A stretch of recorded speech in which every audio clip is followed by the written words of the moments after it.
What are we doing? Hello, we're live. It's the Tabletop Hey! Call-In Show talk show. Welcome. Welcome to the show, everybody. I hope you're here having a nice time. It's Monday. It's January Happy New 3rd, Year! 2022. That's fucked up. The year is here. The year is here. The year's gone. I don't know. What the fuck? What's the difference? We are in the same position in relation to the sun that we were whenever some weirdos set up the Gregorian calendar and said January was the first month. That's what's going on, and it's exciting. The numbers are going up. Classic numbers go up, dude. I'm Adam Bell. I am one of two hosts of the Tabletop Call-In Show. It's a talk show week, so I'll just be chatting with Jeremy here. You could find me on Twitter at adamebell. You could find my games at adamebell.games, which I'm sure we're going to get into this in a second, but Grasping Nettles is live. I've been talking about it. You can go get it. You can go enjoy it, play it, tell me about it, tell your friends about it. But if you've already bought it, you have it. Yeah. Jeremy, who are you? My name is Jeremy Gage. I'm the host of the Draw Your Dice podcast, which will be back to you shortly if you heard my 2021 review episode. And you can also find that at Draw Your Dice Pod over on Twitter, at JeremyGage5 for myself over at Twitter. Also, did you know that Grasping Nettles is out on itch, so you can totally go buy that as well. I'm also one of two hosts of the Tabletop Call-In Show. Yeah, we've got your regular hosts today. Yeah, today. New hosts to come in the future. That's not true. I'm going to be here till I die. That's right. And constantly working on Roll Dive. We were talking about skill systems off air, which maybe we could talk about again on air. Maybe.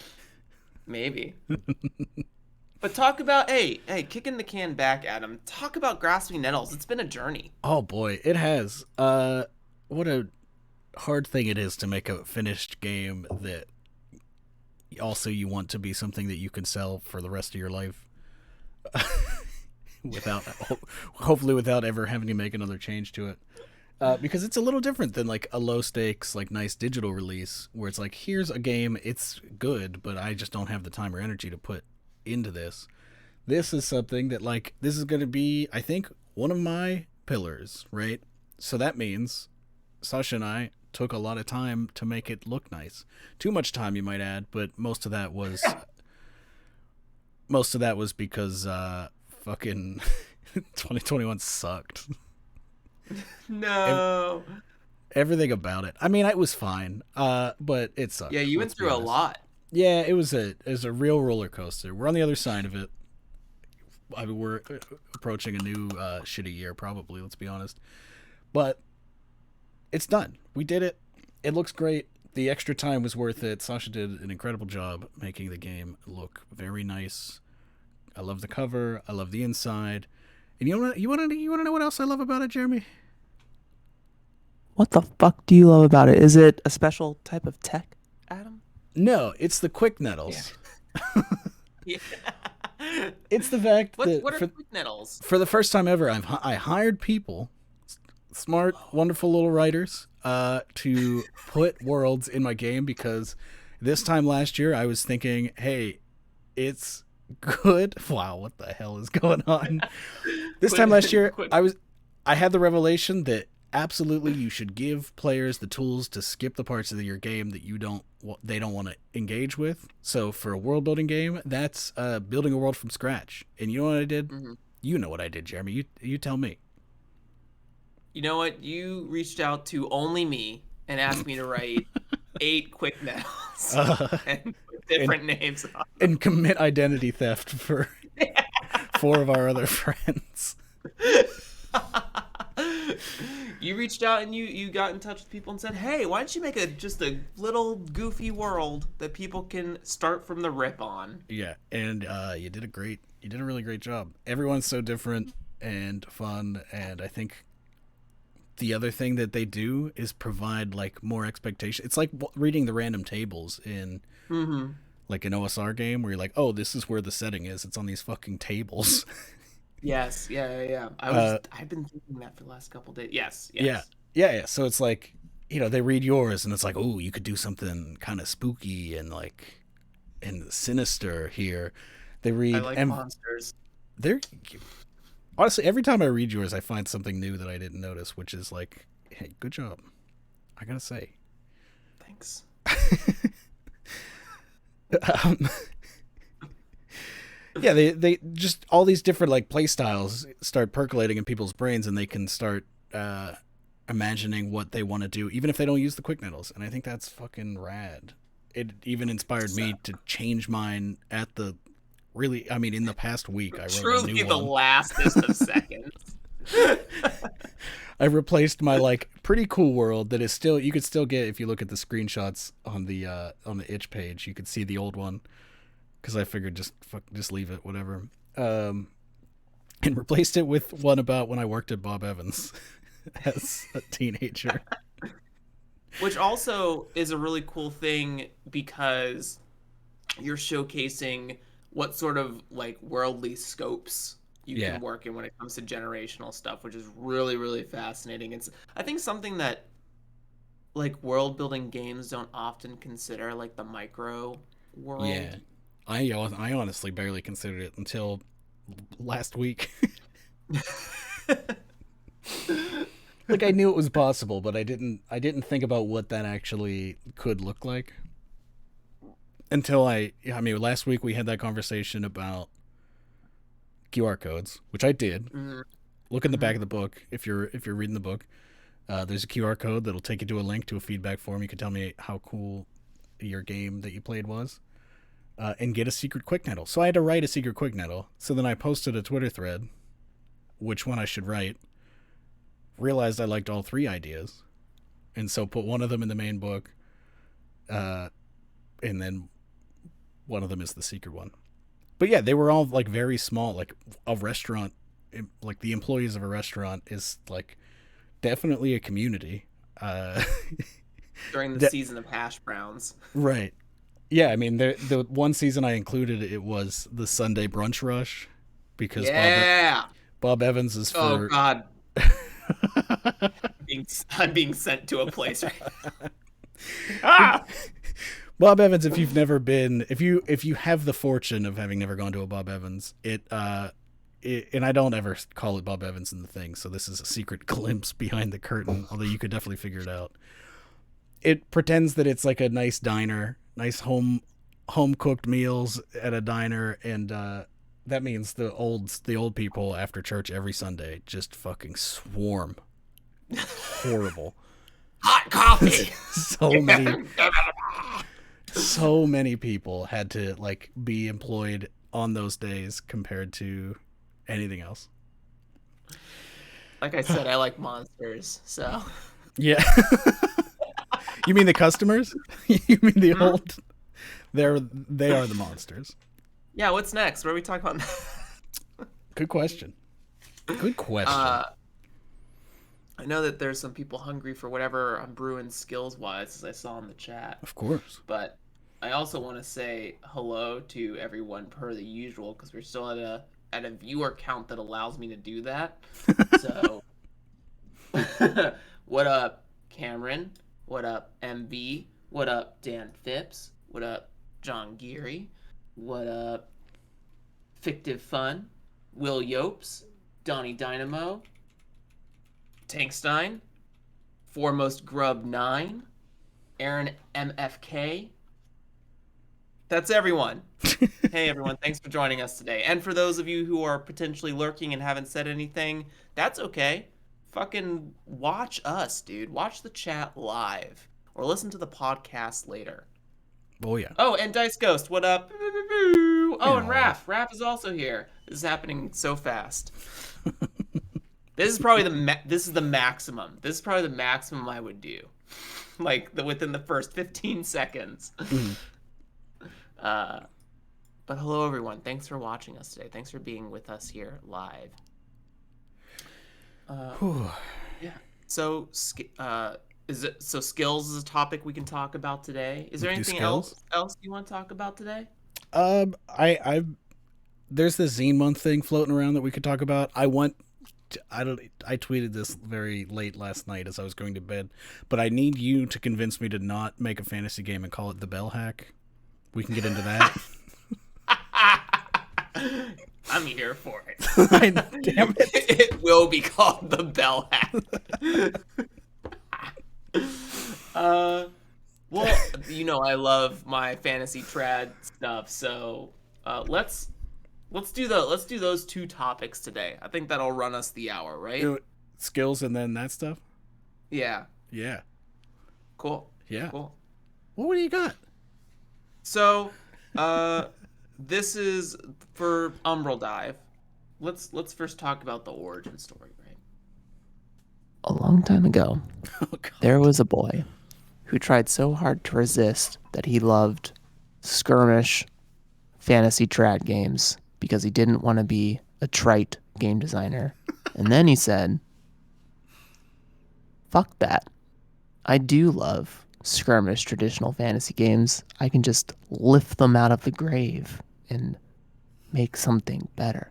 So, ended up coming to a point where I've been doing a lot of skirmish game research, a lot of traditional fantasy research. I've read Pendragon, 13th Age, Earth Dawn, D&D, but 4th edition and 5th edition. I've read a little bit of Pathfinder, and so and I've been consuming a shit ton of podcasts about different trad fantasy subjects that are not D&D 5e specific, and ended up listening to this podcast about skills that really opened up my mind to what skills could possibly be. Mm. So let's talk about what I don't like about traditional skill systems, especially ones that have the GM pick a difficulty rating. The first one is the GM picks a difficulty rating. Okay. I hate when there's a conversation at the table of hey, I want to break down this door. Cool. How hard is that? 17 Is that hard. a 5? That's is 17 that hard. 17 hard? Yeah. That's a 17 hard, right? I'm a level 3 character, dude. Uh-huh. Well, it's an iron door, right? You could roll. You could roll. You could roll. Pissed. So I don't like when skill systems are not player facing or the game hasn't decided what the difficulty is. Mm-hmm. So in Spencer Campbell's Slayers, the skill difficulty is 4 or higher, right? If you get a 4 or higher, you succeed. In another game that I play is called Emberwind, which is kind of a skirmish style game, a little bit of a trad fantasy thing. They do a roll under system, but all of the difficulty checks are determined by the player's stats. So if you have a 11 in athletics, you have to roll 11 or under to succeed at the task, which I also really enjoy. I just like when it's static and it's decided and there's no wiggle room about how difficult something is. I agree. Or or the side of it that how difficult is it for the character, not how difficult is the task, but how difficult is it for the characters to succeed at said task, right? Yeah, I hate when it's arbitrary. If I'm GMing, whenever I was GMing D&D, trying to decide an arbitrary number for how hard something is fucking, I don't know, that takes all this brain power that I'd rather be using describing how cool it was when you swung the sword at the goblin. Yeah. So in Umbral Dive, I will be attempting to figure out how to decide that sort of probability stuff. I'm definitely overcomplicating it because I still can't decide on a fucking resolution system for it. But as the resident other person on the show, I have to act as the audience here, and also I genuinely don't know. Are people rolling an Umbral Dive now? Is it no longer auto hits? For combat, no, but for doing the adventure stuff, okay, I do think there's some how do we decide what the outcome looks like, or how do we amount to success? For anyone who doesn't know, the big overarching design once I have for Umbral Dive is to play with the concept of time as a pressure mechanic. How fast can you complete Oh, something still one. and succeed at it? And and secondly, how do smaller micro successes add up to a larger, more successful outcome? And so, uh, I do think there's going to be a little bit of like for adventure style dungeon exploration. I'm trying to think about like how to incorporate Metroidvania stuff and like you have a it takes, on a small dungeon, you have to explore for a minimum of like 5 rounds. I'm making up numbers and I'm making up mechanics here on the fly. But Mm. like my idea is that every dungeon has like a minimum amount of exploration rounds you have to do, and that's going to tax your resources in different ways. And the more difficult the dungeon, the higher the minimum round is before you can like face the boss and complete the dungeon. So like a more difficult dungeon might be you have to explore for 10 rounds, and your exploration like percentage is going to help determine how hard the boss is, and stuff like that. But all the way to come back to skills, the second thing that I don't like about more trad style skill systems is the dick swinging contest that Okay. happens when you go into a room and like I'd like to make a perception check. Who has the highest perception here at the table? And then everyone's like looking at their character sheets, like figure out. It's like a bid contest of like, oh, I have a 22 perception. I'll search the room. Let me So look. then, I'm gonna look. yeah, I'm gonna roll this. I'm gonna look. I have the highest one. But then that's like all the other players are now no longer capable of making perception checks. You know what I mean? Like that's what usually happens at the Mm-hmm. table. The cleric is the one who makes the perception, the insight, the fucking even the survival, and you have a fucking ranger there, right? So because their wisdom is so fucking high, uh, and that's not. I don't see that as fun. So something I was thinking about was making taking the idea of the crew sheet from Blades in the Dark and making a party sheet. Like, what is the party good at skill wise altogether? And that couples with the dungeon exploration thing because if you split the party, you can examine the dungeon faster, which would get you to the boss sooner, so you're not taxing as many resources. But when you split the party skill sheet gets weaker. Like you as a team cannot overcome challenges as Mm-hmm. strongly as you were together when you're separated. So that's also something I was thinking about.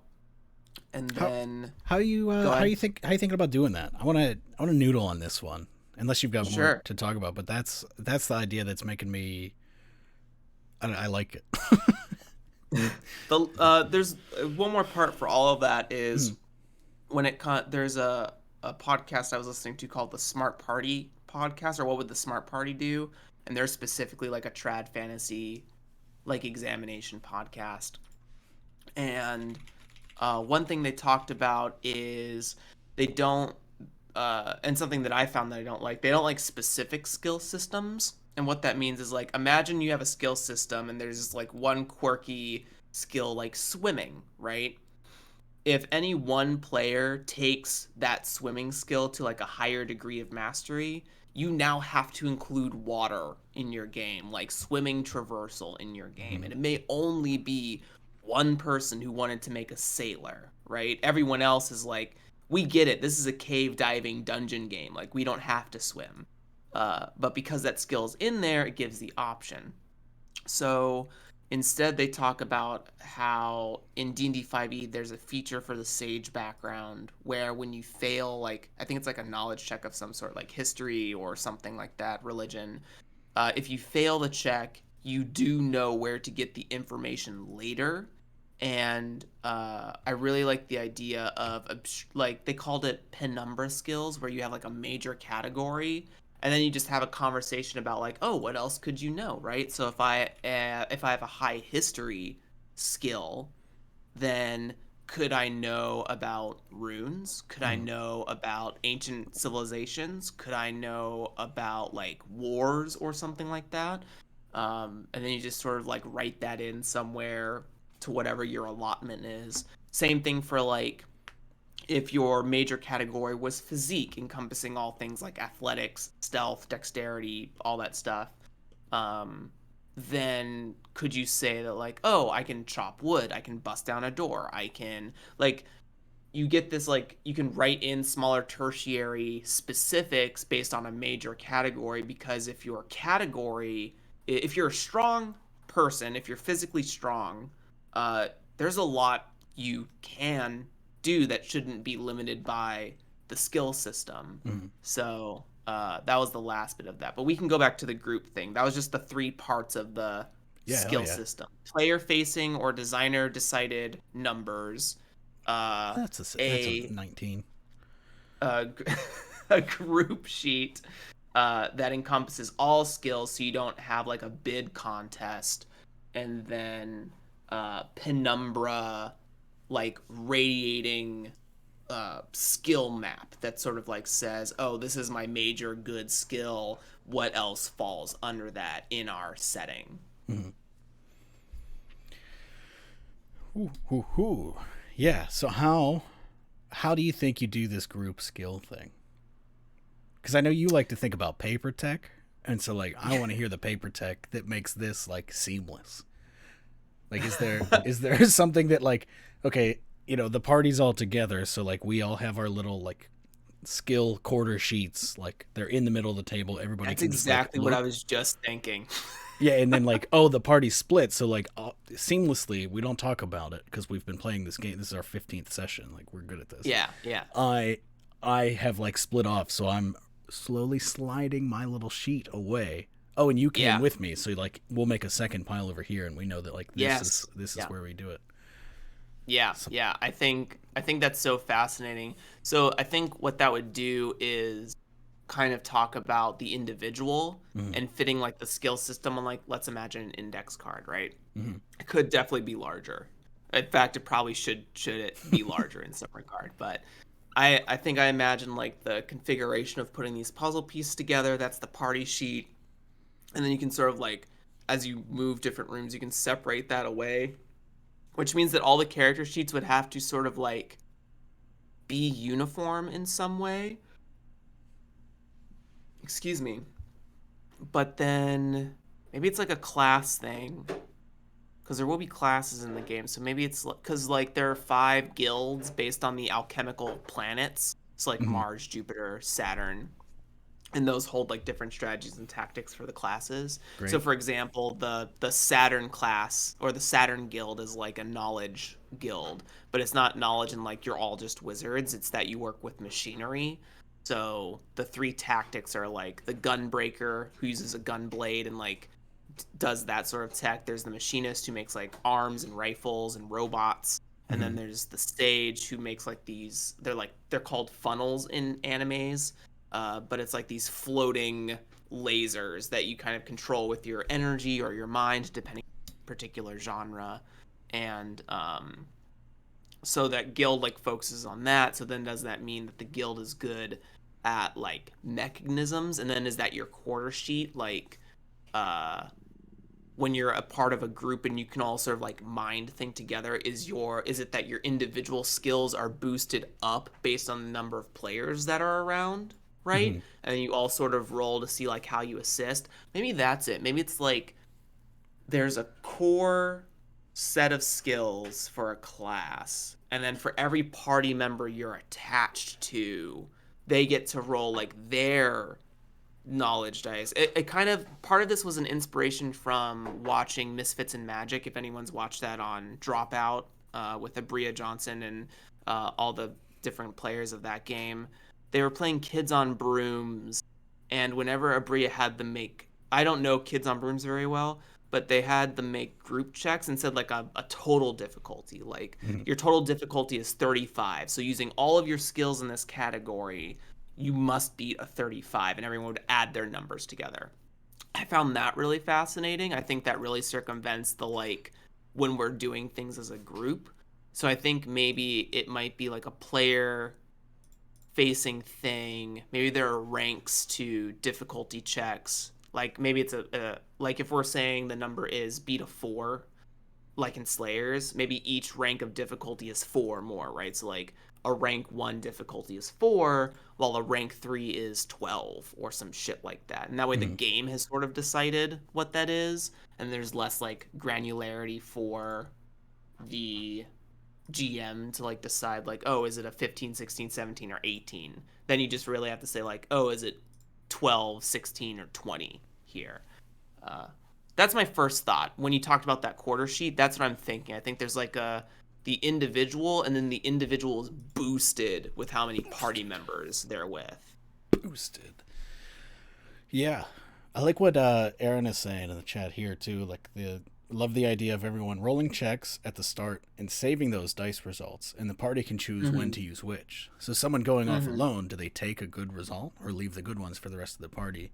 I think that could be a Mm. very interesting structure. I don't know about for the game you're making, but for definitely a game where it's like the results that we're going to get are pre-planned, and like you got to choose when to take the loss here, uh, and you're gonna go into a dangerous place. Maybe you should take some wins with you.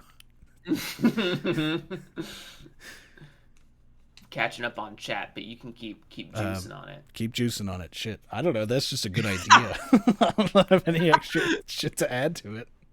I just liked it. Uh, yeah, yeah. I think so. Those like basically what that all sums up to Mm, is that there are some things that I feel like skill systems in trad fantasy games haven't really adjusted that much. It's been like a pass fail thing, or even if it's been like a success band, like Dungeon World could be an example of a skill system, right? In that you have a stat, it gives you a bonus, and you make your 2d6 roll. That's still like a skill system, a skill resolution system. mm, And so uh, those are just like my three big gripes with mostly D&D because that's the only one I've played. But in other ones that I've read, even I think Pendragon does a percentile system, and you have to roll over it to succeed. I can't remember. oh shit. In and then in 13th Age, they have a similar skill system to D&D, and uh, yeah, it's just there's a lot more that can be done, and I really would love to go like I'm a big fan of anime and like collective stories, so I don't believe in like the individual chosen hero sort of thing. I believe that like you all play a part in Mm, exploring the dungeon and not in just that you're covering all your bases with like party composition, which is traditional for D&D 5e. It's like how do you all help each other beyond the help action, right? I think the group action in Blades in the Dark has like the closest feeling of this for yeah. me, but with the like the price of stress, it sort of still puts the onus on like one person covering everybody else. So you're trying Um, to detoxify your game from the horrors of American individualism and you know make it I love about it, baby. the team, not just me. Me. Yeah, I got mine. yeah, I rolled high. yeah. I succeed. Give me the information so I can keep it secret from everybody. I don't share. I don't fucking share.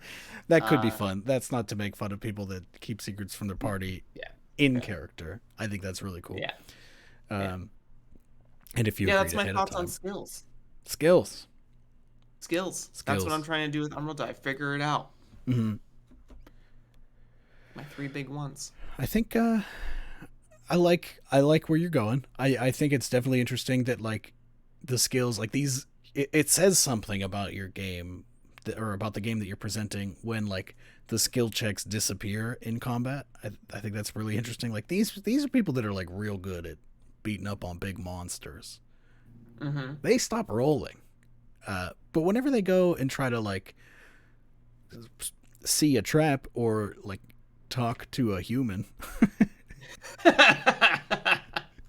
maybe it goes bad.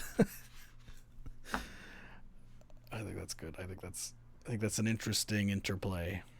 Kind of like flipping the way D&D sort of works on its head a little Mm-hmm. bit where it's like we're never really rolling until we're fighting something in D&D and then it's just free Mm-hmm. form like imagination. Yeah. There obviously you can roll a persuasion check, but come on. Come on. It's Who's actually going to do it, dude? That's a 14 on the persuasion difficulty. So good luck. You got that, right? Max, you got that, right? I'm the barbarian, dude. If I succeed, I'm going to beat him up. All right. We don't need to get it. Thing... What? Yeah, please. Sorry, there's just one more thing. There was one more bit that they. Never mind. That's I don't need to go into it. What was the second thing? What was the second thing we were gonna talk about? The bell hack, Zine Month. The bell hack. Yeah, tell us what is the bell hack? Because I catch up on chat here. Well, should we start with Zine Month, which is yes. Everybody knows about Zine Quest. Not everybody knows about Zine Quest. Zine Quest was a thing that 4 years ago. Yeah, because this would be the fourth one. 4 years ago, somebody at Kickstarter had an actual good idea where they're gonna pull in creators in the tabletop space to create smaller projects. I'm not saying they executed it well, but it was a good idea, and it was very successful. Also, though all three of these can be true. And so that's usually in February. Last year they really dragged their feet on announcing it. This year they're doing that again, and I bet they don't announce it. If I had money in the game, based on the feelings in the air, I don't know. And so there are some individuals whose names I forget. I should find it. There's a couple of people trying to put together an alternative. It looks like Charlie Rat Bastard on Twitter at Charlie Forgaves is trying to organize a platform agnostic crowdfunding joint venture, and they're calling it Zine Month, and they've got a cute little logo with a banner. I'm very curious to see how it goes, because it's ambitious. It's an experiment. It's much easier to do this kind of thing if you're just a big corporation that already has a platform, and harder to do it if you're just somebody, trying to pull together a community. So the idea is, you run a campaign, a pre-order campaign, a itch funding campaign, a crowdfunding campaign, wherever the fuck you want, and then it'll go on one central website where you can see it all. So it gets me thinking, right? Yesterday, should I do something? Should I? Because I was originally thinking about doing Zine Quest with the tactical storytelling engine, which I've mentioned that I've since kind of fizzled out on, and I'm just going to release on itch at some point. But what if I made a fantasy game? This is my thoughts yesterday. Everybody wants to make a fantasy game. Everybody loves fantasy. Right, we got to do it. We hate fantasy. We love fantasy. Fantasy's a big problem, but also we can't get away from it. What if I hopped in, and then as I'm going to sleep, I have the cursed thought, what if I call it the fucking bell hack? Because it's funny as hell. And I'm looking for people to tell me not to do it, and all I'm getting is the opposite. The confirmation, the validation that the bell hack is it's not what I'm looking for. So Adam, now the tables have turned, and this is your subject. Great. So first off,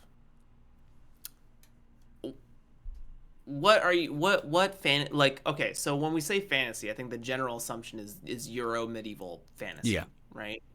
But is that the fantasy that you're trying to do, or is there something a little different, or what are you imagining? It's a good question. I'm imagining.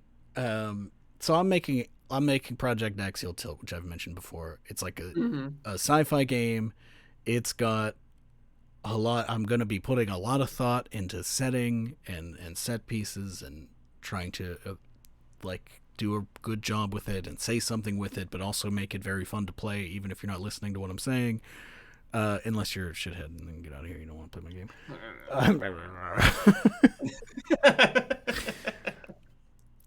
It's so the thing I immediately started doing was hacking that game that's not finished yet again. Axial Tilt is getting pillaged for a different project. When you look at a fucking junkyard muffler, and you're like, ooh, there's a great pipe on here. Just saw that shit off. So what I want to do is I might just try to take a lot of the thoughtful design, that I'm putting into this sci-fi game, throw it out the window, and just make a fantasy game that you can grab you can probably grab any like module that you have and run it through. So I'm gonna have the fighter, I'm gonna have the wizard, I'm gonna have like the basic classes because like Classic four. Hmm?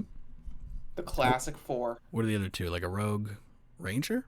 I think the classic four are like the warrior, the cleric, the mage, and the rogue. Oh, Yeah. cleric. Oh, I forgot about clerics. Yeah. I wrote down all this shit and didn't write down the cleric. I would never in my life play a cleric or a paladin. Like, that's for I love weirdos. paladins. I love paladins and I love rangers. Right. Well, it's gonna have the classic classes. Classic. Sure. Classic. Oh, maybe the classic is the ranger, not the rogue. Actually. Yeah. Anyways. Whichever. Yeah. And it's gonna be. I'm not gonna provide a setting because like nobody wants that in a fantasy game. If they want that, they've purchased some module that's written better than whatever shite I would put into mine. Maybe, I don't know. I could probably do a good job if I really put my mind to it, but I'm not fucking going to. Why don't you come work on Umbral Dive with me? Huh? Yeah? You want me to? I don't care. I would, I love it. I'd love, yeah. I don't know Final Fantasy. I don't know if you care about the tactical part of it. I do and I don't. I don't know. It's weird. There's so much of my brain that like wants to be doing board game design that like tactical RPG feels like, while I like them and I would like to play it, I don't know how to design it without it feeling like, oh, maybe I should just go make a board game. Because every time I get too crunchy, I just end up realizing I'm designing a board game that has no storytelling capability. Oh, shit. What were we saying? Fantasy. You could make a great fantasy. You're doubting yourself on your ability to create a setting, and I think. I'm not doubting myself on my world-building game. Not necessarily doubting myself on my ability to, on my desire to. Because I'm already making, like, if I'm already making the setting for Axial Tilt, you really think I could bust out 2 settings this year? No. That one I'm doubting on a burnout level, at least. Just make one setting 2 different places. You're welcome. I'm trying to reverse. I'm trying to reverse engineer the setting that is happening for Axial Tilt, which is an abandoned planet that got fucked up in the terraforming, backwards into fantasy, because it already kind of is fantasy. I don't know. It's a mess. I don't want to make a fantasy setting because they're problematic and weird, but we love them anyway. Dice Goes saving me here. What does the bell hack system look like?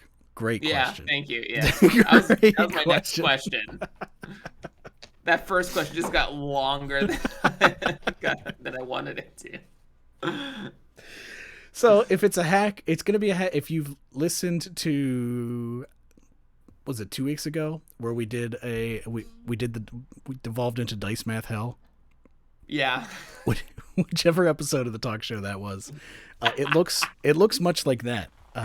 Last night I jotted down the stats at the table here. Let's see if I can reach it without unplugging my headphones. Here we are. So it's a game where whenever you go to roll dice, you're going to be choosing a difficulty between the 4, which in this case are social, physical, constitutional, and magical. So every dice roll is measured up against one of those 4 things. Each character, based on their class, has different starting values for those difficulties, and then those can go up as you get hurt and try to avoid consequences. Within those are 3 stats each. So under social, you've got converse, surmise, and beguile. Beguile. Under physical, you've got traverse, hit, and shoot. Under constitutional, you've got withstand, remedy, and skulk. And then under magical, you've got destroy, conjure, and alter. So those are the 12 stats. You probably already forget everything I said, because I would never be able to listen to a list like that, but that's okay. All I remember is your sexy beguile. Ooh. Beguile. Where's Tyler Crumrine, dude? That's a good question. So why is Tyler never here watching the show?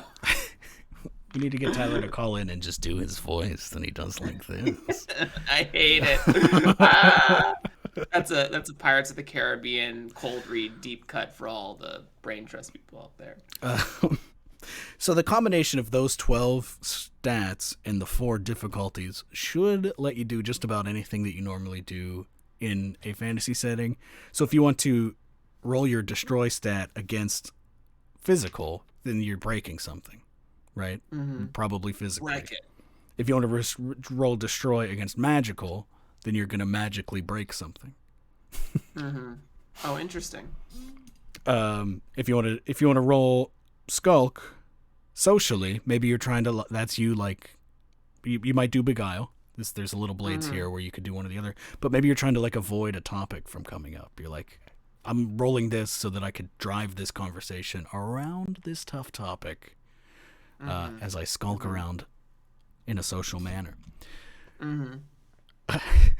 I wonder if there's like just noodling now on what you're sort of talking about. I wonder if there's like a rock, paper, scissors thing in this that's worth exploring. Not doing, but like worth like thinking about and deciding if it works or if it goes in the junk pile. Like, because you said destroy magically, but it's like you have the magical means to do that. I don't know. I was just thinking about rock, paper, scissors. Probably also because I looked up the Fire Emblem battle system this morning to figure out stuff for Umbral Dive, and that I was thinking about rock, paper, scissors. Right.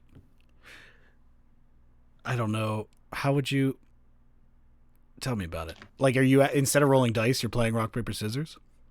Because that's. Well, I think you still roll dice, but maybe like die steps or die modifiers are decided by like, oh, this NPC is engaging in etc. But then do you run into the problem of, again, like, oh, I have beguile, so I will come over from across the room and I have no idea that this conversation is happening, bump in and be like, actually this topic, like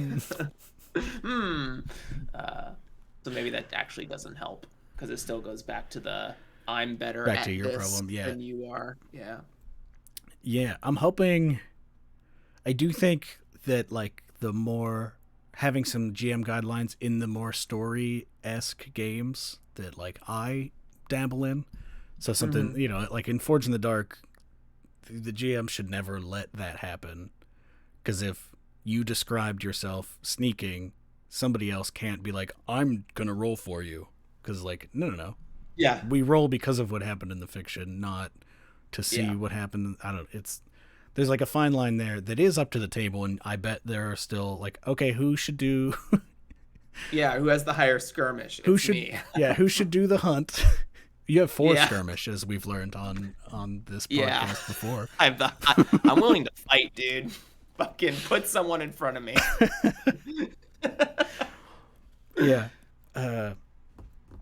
So that's like the core mechanic. I'm trying to decide how much of the shit from Axial Tilt I am throwing out.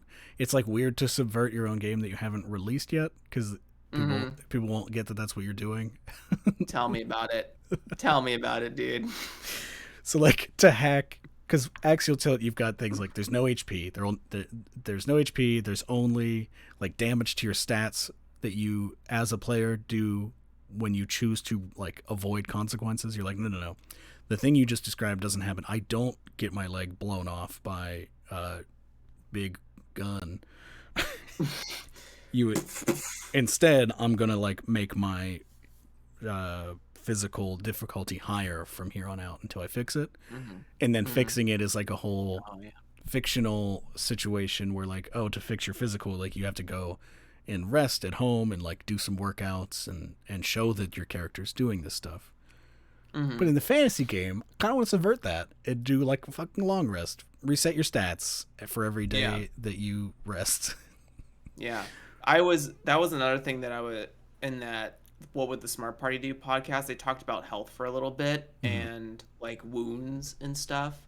And it depends on the type of game you're making, but this is gonna be majorly separate from the bell hack conversation as a tangent. Stop But calling. Can't call it the bell hack. it is the bell hack. It's the bell curve hack, dude, which means you have to use multiple dice. Everything has to be 2D or higher. Mm-hmm. Uh, but they talked about how, we all have the problem with there's only a difference between health 1 and health 0 in most like trad fantasy games. Mm-hmm. And when you include wounds in the scenario, you're kind of creating a death spiral death spiral system Mm-hmm. where like the more wounds you accumulate, the weaker you become, which means the chances of success are less high. And something that was interesting about two things I took away from that. One, I play a game called Emberwind. If no one's seen it, it's by Nomnivore Games. It's a rad fantasy game, but it says at the end of each encounter, fully restore your HP and remove all conditions.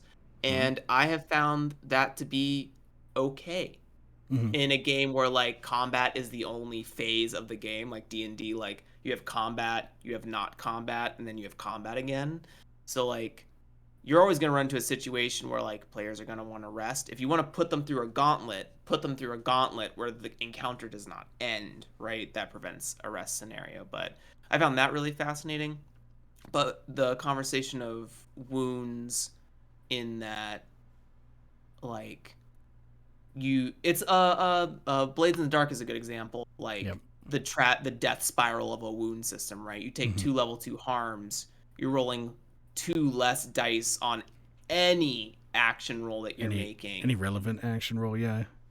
Yeah, Broken and legs. it's like, If you're trying to walk and you've got level 2 harm, broken left leg, level 2 harm, broken right leg, can't walk. yeah, you're It's not happening, fucked, bud. dude. -2D. You're absolutely goofed. So that was really fascinating to think about because I at first I was like, oh, I really like wound systems. I think they have that like grittiness to it. But then on strictly looking at it mechanically, what you're really telling the player is like, if you get hurt at all, you run into a really bad scenario. And I more prefer like the epic fantasy of like health as a representation of like luck or ability, in that every time you lose hit points you can describe like how did you avoid that blow, how did you like mitigate that blow. And that's like how it's like a stamina system almost as another way to look at it. That's what I think about health in trad epic fantasy games. Yeah. Yeah. I'm trying to think what because I don't really want to put HP in, but I kind of do. I can't think of a way to like cleanly put HP into the system. Because it's so much about like your stats going up to resist. But I guess you could just resist losing HP like a fucking loser, and like maybe in that case like the HP refreshes, but what's the other thing? But the stats like are actually still difficult to refresh. Mm-hmm. So it's like you can avoid like HP is basically an amount of rolls that you can bungle before you have to start like taking real damage to yourself. Yeah, that whole fucking Twitter thread. For anyone who doesn't follow me on Twitter, I made a big Twitter thread about like damage is a progress roll and health is a representation of the number of rolls you fail, essentially. Right.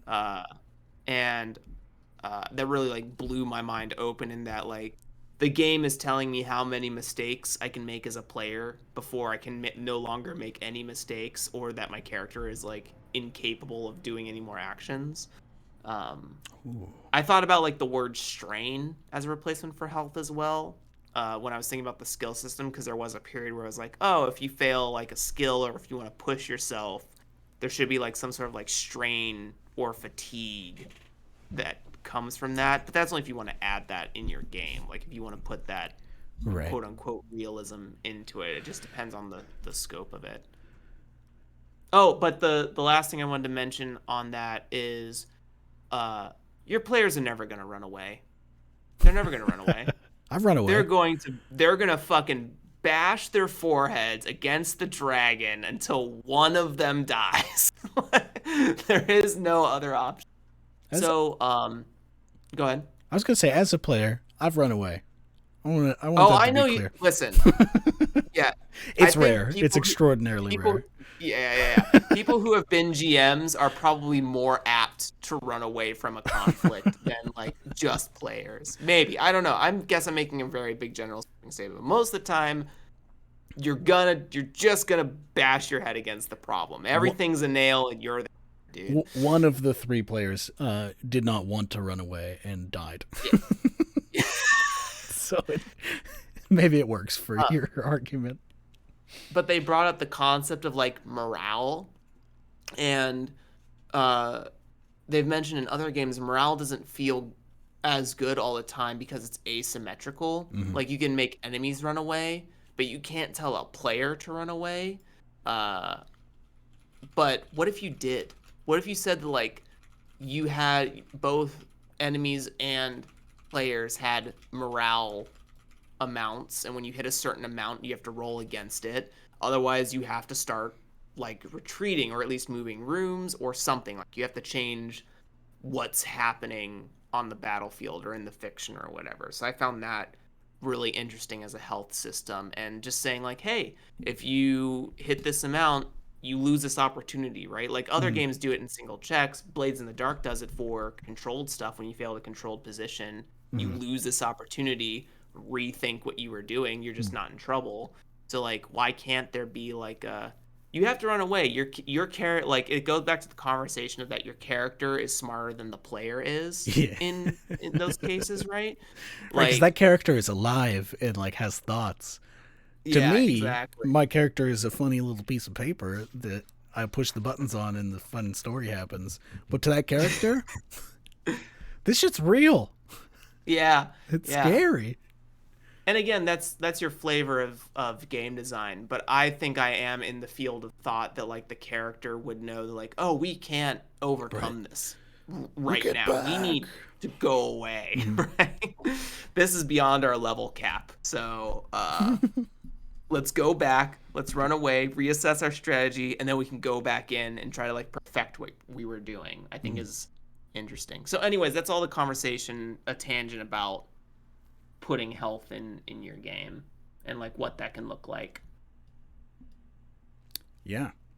I'll have to be thinking about it. I had one idea, which is like if you're damaging the stats, maybe there's like, depending on the class, a few like free damages that you get to those. So like the fighter, the warrior has like 3 circles next to the physical stats that anytime they would go to bust up their physical stats, like they don't have to because they've got these free boxes. I guess that kind of works like how the armor in Forge in the Dark works, but more of it. Nobody uses the armor in Blades because you only get. I use the armor all the time. It's just there's not enough of it. Why take 4 safe HP and resistance rolls, dude? Why take armor when I could take an unusual weapon? You ever think of that? Yeah, I think. Hey, there's no thing like a good offense for defense. You know what I'm saying? Got my fucking rusty saw blade. That's the best defense I need.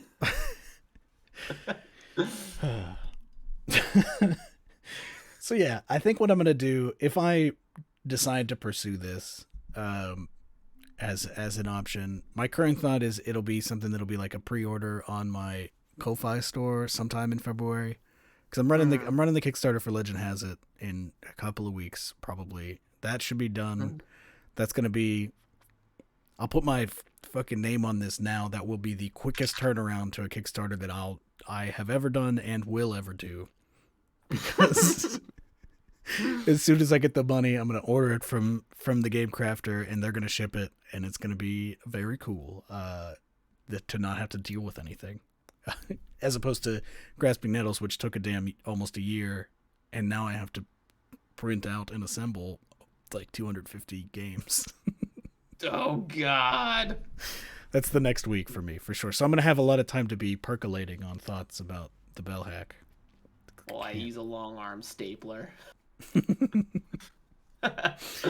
What was I gonna say? So yeah, I might just do like pre-orders where it's like if I make X amount of money, however it costs to like get a print run, then Mm. it's a print run.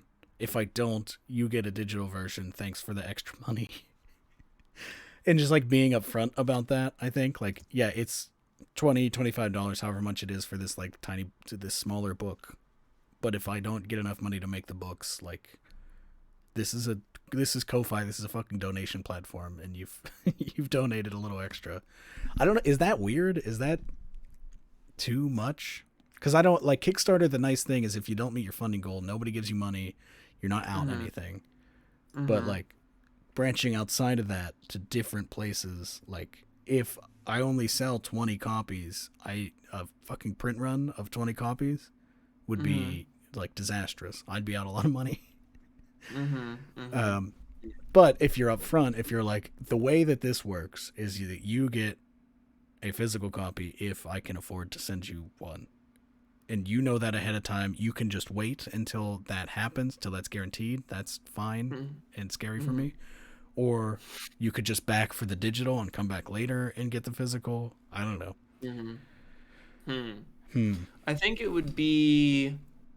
I think part of that is that conversation about like what does a PDF cost or how much do you charge for a PDF, Mm-hmm. right? And if I remember, this is going to involve Elon Musk, but I remember, Never a good sign. yeah, I remember listening to like a short clip on YouTube about how when Elon Musk started Tesla, um, he made like the higher end mega luxury cars to pay for the more like budget end Right. Teslas. Yeah, the first one they So came out with start, was the super expensive one, and then now they're yeah, selling junkers yeah. So like that fall starting on the apart. making the people who have the dollars and really want the thing for the high end help support the people who do not have the dollars low end. So Air quotes on a lot of uh that, but yeah, that's the yeah, idea. yeah, yeah, That's yeah, yes, yes, yes, yes, the yes. I hope that everyone here watching, aside from anyone new, understands that like you know where I stand when it comes to relative incomes these are and fucking how shitty capitalism is. But the Musk fan uh, call-in show. yeah, Come on in. Let's talk please, about. please invite anyone who is interested in crypto, NFT, or Tesla to come on to this show. We'll have a chat. Uh, We love it. but but it's that idea, part of that is that I think there is a little bit of like interesting percolation in that how do you how do you get the higher end to help support all the other, like what is the product that is your bread and butter that you know people will spend like I don't know $100 a month or some shit on it, and then how does that help facilitate other stuff for people who can't afford that, right? Like how Mm-hmm. do you meet all those price margins? So is it then like the PDF is the same price as the print copy, which helps pay for a print run because it's like making dinner at home is $3, buying food out is $18. So like, and it's Fuck. the same food, it's the same soup you could have bought either Mm-hmm. way. Uh, but you get more of it at Or even more, home, the can of beer, $2. The fucking glass of beer at the bar is $7. right? Right. Say So literally the same beer. yeah, Arguably better in the can because it doesn't have some bar's crusty tap lines that they haven't changed in years. this is the Big Brain podcast where we look at where are you getting your money's worth. Uh, yeah, Uh, it's interesting because yeah. I lately I've been leaning more towards like the physical is more expensive just because of like the logistics, but like not that much more expensive. Which is to say, not that I've made my physical games cheaper, but the Mm-hmm. cost of the digital games is kind of gone up a little bit. Because for Mm-hmm. one, there's always going to be I'll never not have free copies on itch topped off. If the Trove ever Mm-hmm. comes back, I'll just mail them my PDFs. Take it for free. If you Yeah. if you need to take it for free, I want you to have it. I want you to play it. I don't want to tie that to how well I'm doing necessarily. If that hurts me, that hurts me. Who cares? Mm-hmm. Um, but then that means that I feel a lot better charging how much I really think it's worth. So like Grasping Nettles, the PDF is $10. The zine is 15. I could probably go Mm-hmm. higher, but that's what feels good. Mm-hmm. For the Kickstarter, the PDF was $8. So if you backed there, you got a deal. But Yeah. I don't know. Like it's $5 extra to like pay me to print out the thing, and then you're paying shipping also, so that you're paying for that.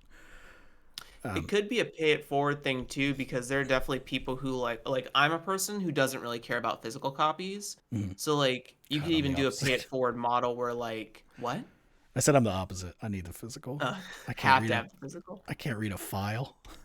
So like if I paid for the PDF, Mhm. that's like paying for someone's physical copy that you could send them, right? Like if that there's that sort of like you could have those two different prices of PDF maybe. Mm. Uh, that might be a thing where like it's the PDF plus you give someone else a print, you gift a print. Um, that could be a Yeah, thought. yeah. There's definitely a lot of thoughts to have, and like on Ko-fi, I set. By the way, if you want to get any of my games that are in physical form, you can go to my Ko-fi page at ko-fi whatever the hell /adamebell. I don't know how their URLs work yet, but the thing that I have set up there, because it lets you do different options at different price points, is just like there's the regular price, and then you can just choose to have it be cheaper, and you can also Mm, choose to have it be more expensive. And I've done that mm-hmm. for all of it. I'm trying to think of the wording, because currently I have it like just a hardship price and then pay extra price. I want to change that wording to not be hardship, because Mm-hmm. that feels stressful to click. Mm-hmm. I was talking with Mm-hmm. Sasha, and maybe even just changing it to the I'm broke price, which for some reason it's less dire than the word hardship, Mm-hmm. but something to get across. Like, if you need to pay less, like, you can. And then also, if you can't pay extra, come on, Come on. fork it over. Where's the camera? Fork Yeah. it over.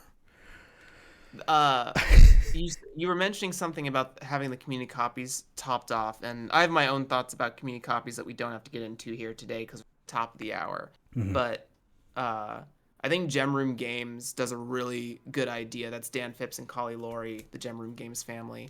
Uh, you get a free game with their newsletter, which this is like talking about how to support yourself and the creator sort of thing, like the marketing of it. Mm-hmm. And would find that really interesting if there was like a game that you were willing to like give for free with like sign up with a newsletter. That could also be. I really like that. I like what Gem Room Games has done with that for sure. Yeah, That's just another thought. it's just a thought. That is no, That's that just is another good. Like marketing, good feelings. Even if it's a game they could already, like, if I were to give away a game, even though you could already go to my itch page and get all of them for free, Mm-hmm. it's still compelling to be given a free game, because there's something different Mm-hmm. about like clicking that, like, oh, I'm taking one of this limited number, even though in my case it's not limited. I'm taking one of these limited number of free copies, as opposed to like, I'm entering a giveaway.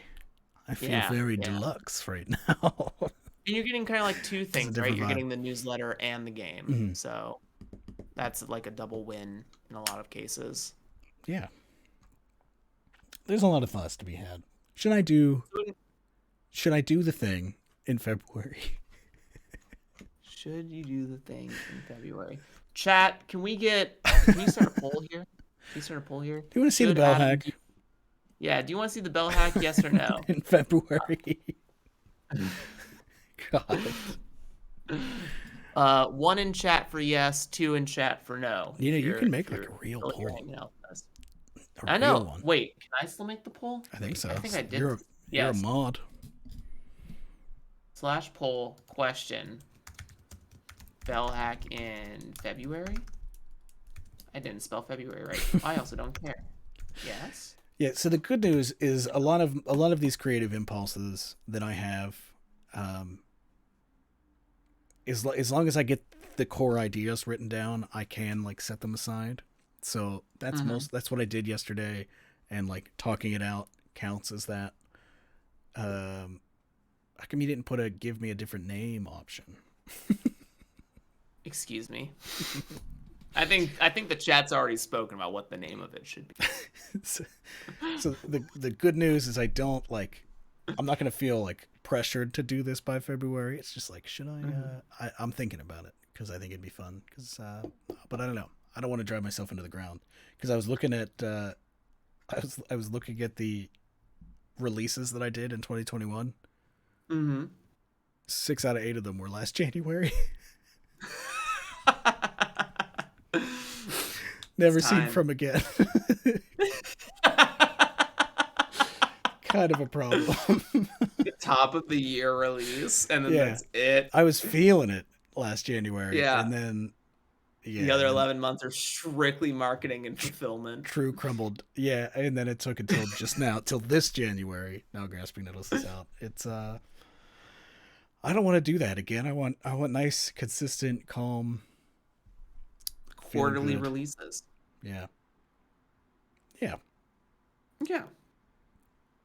Yep. All right, I'll vote yes. But we're at the top. We're past the top of the hour. Jim, do you have anything else we should be talking about today? No, I don't think so. Next week's going to be a call-in show. So get your questions ready, everyone. Or your stories. Here's one. Nobody's ever called in to tell us like a story about a game they played. I want to hear that. Special episode next week. Tell us about the games. Yeah, no questions, only stories. Yeah, let's talk about how we actually like games and playing them. Yeah. And I want to hear about you playing games. If you've got, could we make it more specific? Could it be like what we talked a lot about, sort of the trad fantasy space, and I think a decent amount of our viewers have played that style of game. Could it be like your favorite player story, like your favorite character moment? Yeah. Yeah. It doesn't have to be D. It could just be a trad fantasy. It could be like Warhammer, right? It could be fucking. It could be. I would say any game. Do you want it to be specifically trad fantasy games or just any game? Best character moment. Yeah, best character moment. Yeah, call in with your best character moments. Next week we'll probably remind people the day before or some shit. Yeah, I'll tweet. I'll get on the Twitter. I'll tweet about it. Yeah, character moment Monday for sure. Whip up a good graphic or something. No promises, but look for it. Retweet it. Follow it. Follow the show on Twitter at Tabletop Callin. You probably already are, but if you're not, that's how you'll know that the show happens every Monday. The winner of the vote is yes for 4 votes. I think this is going to be one of those things where I'm calling into question the democracy because there's not enough. The turnout too low. You know, there's millions of people that watch this show, and only 4 responses. I'm questioning the validity of the results. Oh, it's fucked up. It really is. Yeah. Well. Anyway. Voting. I've been Jeremy Gage. You can find me at JeremyGage5 over on Twitter. Listen to the Draw Your Dice podcast. It's coming back in the middle of the month. And yeah, if you want to talk about Umbral Dive stuff, come to the DYD server. I chat about it there every once in a while. Fuck yeah. Fuck yeah. Yeah, I've been Adam Bell. Get me on Twitter at adamebell. Go get your digital copy of Grasping Nettles if you backed it. Go buy one if you didn't. There's an audiobook that I recorded yesterday.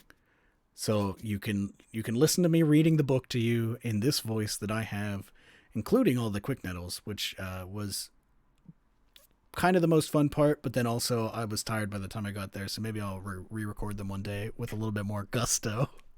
Gusto. You have an audiobook version? You're just doing it all out of I think yesterday there was just a nervous energy within me, and I quelled it by recording an audiobook version. There's an audiobook, there's an online play guide, so you can, play online easily on Miro. It's good. It's fucking good. I think it will stand the test of time. I have high hopes for it in the future, and I hope you join me and enjoy it. Is there anything else we have to say? You already did your spiel, right? I did mine. I did it first today. You did it first. I like that. Yeah. A little initiative. Let's get out of here. Bye, everybody. Thanks for joining us. Stay for the song. We're out of here. Where's the button? Nope.